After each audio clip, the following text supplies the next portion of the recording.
WCBI News at 10 starts now.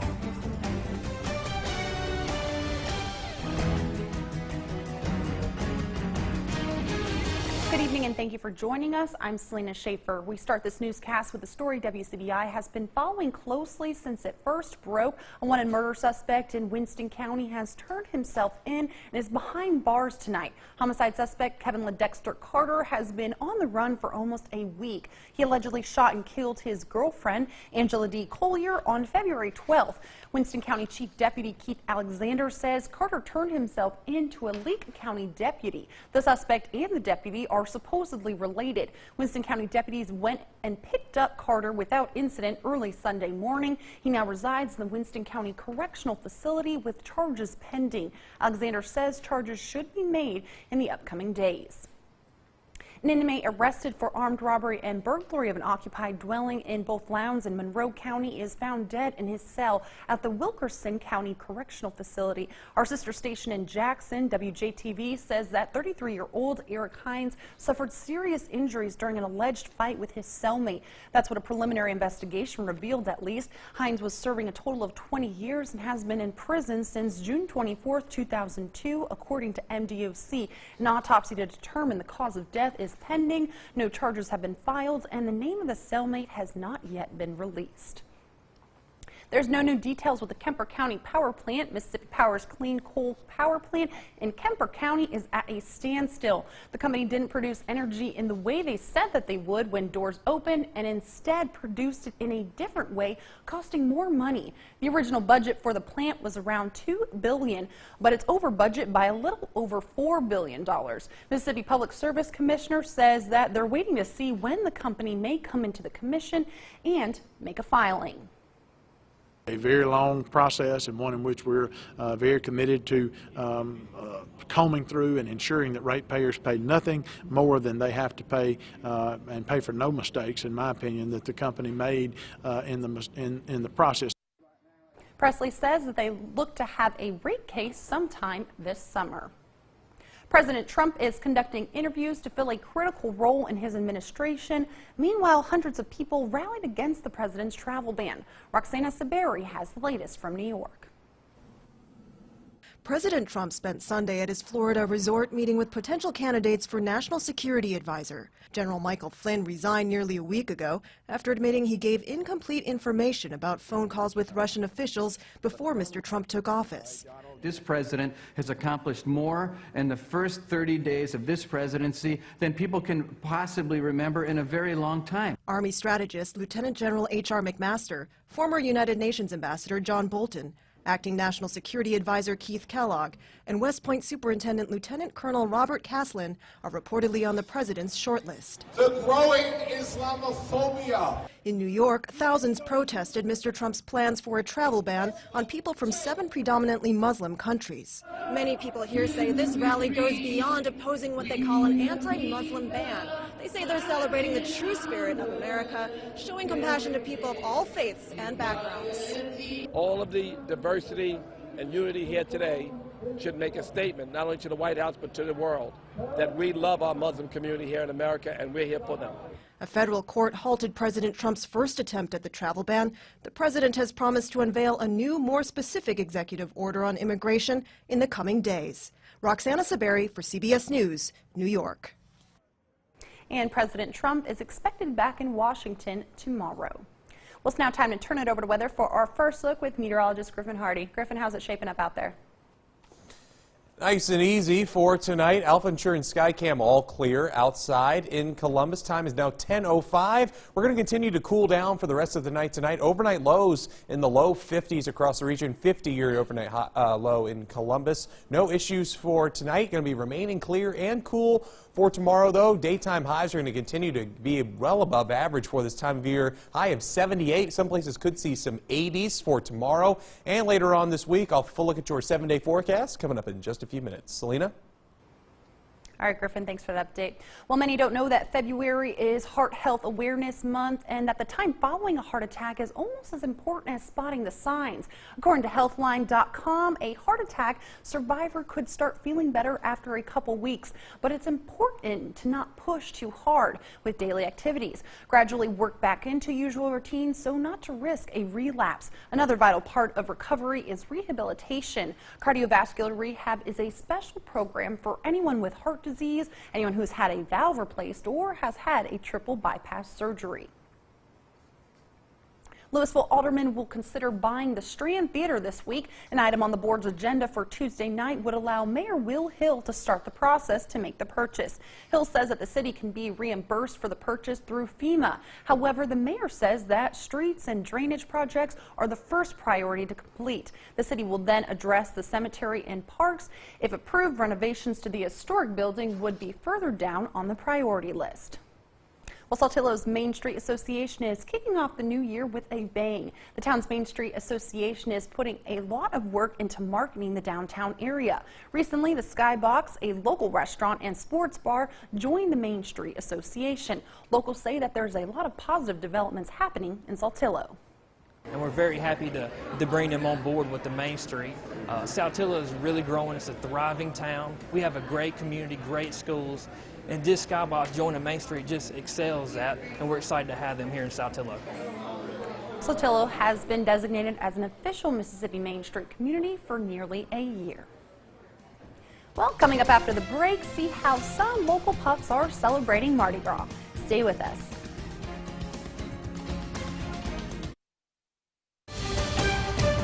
You're watching WCBI News at 10 with Selena Schaefer. Welcome back. While Mardi Gras may be synonymous with New Orleans, the canine version is a tradition in Tupelo. WCBI's Chad Groening attends this year's event and has more. The Tupelo Bark Park has been open since 2010, and as you can tell by the sound of its special guests, it is aptly named. This weekend marked the 4th annual Crew of Barkus, which basically gave the dogs and their owners a chance to celebrate Mardi Gras canine style. Summer Knight is vice president of the Tupelo Bark Park. It's extremely important for the community because we've got to be able to socialize our pets so that way they don't become aggressive and they're not just stuck, in their fence. And actually a lot of relationships, friend-wise, have happened at the dog park. Lots and lots of people have actually met through the dog parks through their animals. Judy Donahue and her husband have 8 dogs, but only brought one of them to today's celebration. She believes the dog park is a great place for both dogs and owners. My husband and I can get our exercise and walk laps around the park while they're getting their exercise, and plus it's giving them great social skills. That way, no matter where we go or whatever, they're very welcoming to other dogs. They've been socialized and not just their own pack. Steve Jordahl brings his dog to the dog park at least once a week and wasn't aware of this weekend's celebration. I came down here to bring Zoe, my golden retriever, down. We bring her down here once a week or more, and all of a sudden there's balloons everywhere. So, I'm happy to eat the food. And Jordahl agrees that this is a great place for his dog to socialize with other members of the Tupelo canine community. It's great. It's wonderful because this is the only place that she can get out and run, and she loves other dogs. It's a great park. We love it. There's a lot of variety to it. There's woods back there, and then there's open ground, and the plans they have for this, what I've been hearing, it's going to be fantastic. And Donahue likes the camaraderie among the dog owners. I think it's like having anything in common. If you have dogs in common, you've got a camaraderie. You can share ideas and tips and all kinds of things. We've learned a lot from being here just from other dog owners. Chad Groening, WCBI News, Tupelo. And the city does plan to really expand the number of activities available at the dog park, including some involving water. Got widespread thunderstorms developing in central Texas. So a couple of severe thunderstorm warnings in and out across the area. Back here at home, though, all clear. I'll show you when we can expect some more rainfall coming up this week in just a few minutes right after the break. Your first alert weather forecast with meteorologist Griffin Hardy. Great to see you this evening. We've got temperatures in the mid and upper 50s across the region. We're at 57 in West Point, cool 51 in Columbus, 52 in Amory, and 55 farther to the north in Tupelo. Overnight, we're going to cool down just to the low 50s. Could see some 40s in our counties in West Alabama, but for the most part, not very cool or cold for tonight. Going to be seeing a possible chance for some showers for Tuesday. Many of the days coming forward for this week will be quite warm, a lot like what we saw today, with temperatures rising up into the upper 70s, and we could even see some 80s coming in the forecast for tomorrow and later on this week. Here's the latest Futurecast model showing this warm air coming in from the south and some showers developing on the horizon for Tuesday morning. That's when they'll first get here. And then as the day goes on, cloud cover will begin to develop as well. Some isolated showers for Tuesday afternoon. Most of it won't get here until later on into Tuesday evening and Wednesday morning. More cloud cover begins to develop, and then that makes its way out of here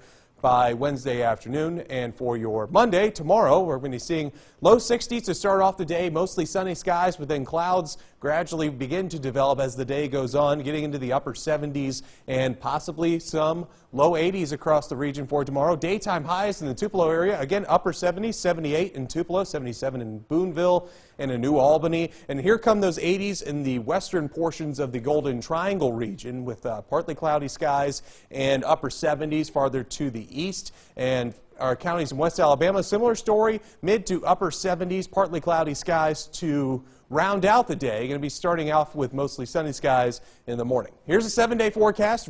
Consistent rain chances come in for Tuesday at 60%. We get past that Wednesday and Thursday, getting a little bit warmer again. And our next chance to crack the 80-degree mark comes in on Thursday with a daytime high at 79. And then for Friday, got a 30% chance of rain there. And then Saturday and Sunday, that's when we start to get a little bit cooler. Highs getting back up into the just the mid 60s, and overnight lows back into the 40s. Selena? All right, the Bulldogs have a tough test on the road with a chance to retake first place in the SEC. Highlights from College Station next in sports. WCDI Sports with Tom Ebel. The South Carolina Gamecocks were the victims of an upset Special Sunday, losing by a last-second layup on the road against Missouri. Hail State Hoops had a chance to retake sole possession of the SEC, but faced a tough task on the road against Texas A&M. Aggies got off running early. There's Vic Schaefer and Gary Blair shaking hands. This one would go down to the wire. Aggies struck first. Here's Curtis Knox to Kayla Hillsman, finishes in the transition layup. Ags down one after one, but the Bulldogs go on a run. Here's Brianna Richardson for three. She drains it. The Aggies would answer. This was a game of runs. Texas A&M answers with a 10-0 run. Here's Knox with the hoop and the harm, tied at 30 at halftime. But the Bulldogs come out of the break on fire. Here's Victoria Vivian's nice pass inside to Tierra McCowan for the finish. But A&M, they get right back in it for three. And here's Taylor Cooper. Danny Williams drains another one. And here's Williams again. Drains another one. And it's just going to be a heat check at this point. A&M 7 for 7 from three. Williams will lead the Aggies with 23. A&M up by as much as 7 in the fourth. But they can't hold on. Katera Chappell drains the big-time triple here late. And then Mississippi State going to go inside to Tierra McCowan, who had another great ball game in this one. She'd have 16. Mississippi State comes from behind to beat Texas A&M 72-67. Here's reaction after the game. Really proud of my kids. It was a game of runs. There was a lot of runs in this game. You know, lots of 10-0s, 6-0s, 8-0s. Seemed like runs, and we just happened to get the last run. We pride ourselves on toughness, y'all, and our perseverance, how we responded. We talked this morning about, there were 6 things that we talked about at film before we went to shoot around, and one of them was response. How do you respond in those situations, when things get a little bit crazy? How do you respond? And I was really proud of how we responded today. Ole Miss women facing off against Vanderbilt, struggling in the first half, down by 16, but here come the Rebels. Chandrika Sessom driving and the harm. Nice finish there. She finished with 16 points, and it's a 10-point ball game. Later, down by 5, Alyssa Olsen kicks it out to Medina Muhammad. She cashes out from the land of plenty. She'd lead the Rebels with 19. 2-point game. Final seconds left of the quarter. Alston, she's going to take it herself. Nice floater inside. Rebels outscored Vandy 29-15 in the third, but Vandy outscores Ole Miss 27-11 in the fourth. Vanderbilt goes on to win 85-67. And we'll take a look at the standings now. As we mentioned, South Carolina lost, Mississippi State wins. They control their destiny from here on out. Then we'll take a look at the bottom half. Ole Miss down to 5-9 in the SEC. They'll need quite a run to catch up to some in the top and make a run at a possible NCAA tournament berth here in the next couple of weeks. Ole Miss bringing out the brooms. Bulldogs bring out the rally caps. Recap of a full day of baseball next in sports. Welcome back here on WCBI Sports. The young but talented Ole Miss Rebels began the season with a tough task against the 10th ranked East Carolina Pirates. There are a lot of question marks around this Ole Miss team, but you wouldn't know it from this weekend series. To Swayze Field we go. Ole Miss bringing out the brooms, hoping to sweep the Pirates, but instead would use their bats. Down 2-0, runner on first, Cole Zabowski. It's a moonshot out to right center field. It's a party in Oxford. Ties the ball game up at 2, but ECU would jump out to a 6-2 lead here in the 6th. But here come the Rebels. New Hope's Will Golson rips a liner to left. That brings Colby Bortles home. Here goes Colby racing in, cuts the lead to 3. Still in this inning, 1 out for the Rebels. Runners in scoring position. Zabowski, he strikes again, rips a shot to center.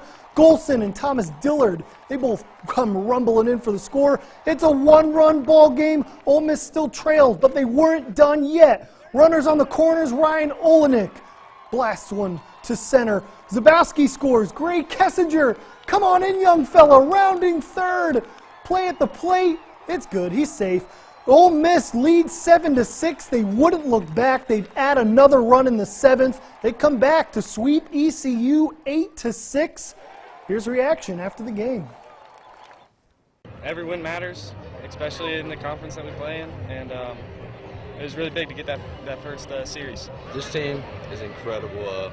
Even with the young guys, they're mature, they know how to play the game, and they're tough, just like everybody else. I thought he played well. There's certainly, it's one weekend with 13 left to go in the regular season, but you know, I'm proud of the way we handled a lot of things. You know, we made some mistakes and we did some things that, you know, certainly we need to correct, but you know, for the most part against a, you know, really good East Carolina team, I thought our guys handled the pressure well.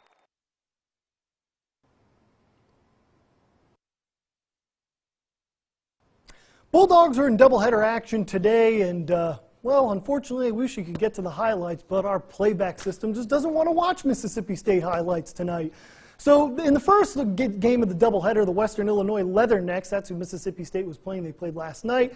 Mississippi State would lead 9-5 after a Hunter Stovall chopper to left, but then Mississippi State would blow it in the 9th inning. So it would go to the 11th inning. And so with a couple runners on, Luke Alexander and Cody Brown, I think it was Brent Rooker who drove a driver to left out to deep left center, and that would end the ball game for Mississippi State. They'd end up with a walk-off in the first game of the doubleheader, 10-9. So then they had an even tougher challenge facing off against Texas Tech. In the second half of the primetime matchup, Mississippi State was able to rally against Texas Tech as well. The Red Raiders put up 10 runs in the first inning, but grinding away, Mississippi State slowly got back into it. They would end up eventually winning that ball game 8-5, which is a big comeback win for Mississippi State. They're now 3-1 after a tough weekend series. Texas Tech was ranked number 14 as well. So Mississippi State and Ole Miss come away with big W's against ranked opponents here in the early baseball season. And of course,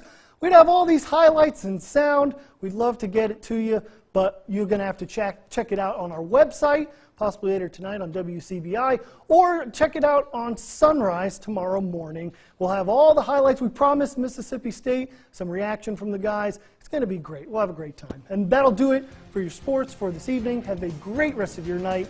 We'll have a last look at your forecast coming up. Hundreds of people participated in the 7th annual Tomato War in Chile today. 100 tons of tomatoes were placed inside a rodeo ring, and the participants gleefully pitched, heaved, and smashed tomatoes at each other. Firemen who doused the crowd of tomato revelers with water were also made the targets of some of the tomatoes thrown. Apparently, the event was started back by a local resident in 2013 organization, but was taken over by the municipality. Wow, looks like that's all in good fun, but very messy. No tomatoes in the forecast? No tomatoes in the forecast, no. A lot of sunshine, though. Some pretty warm temperatures for tomorrow, high of 78.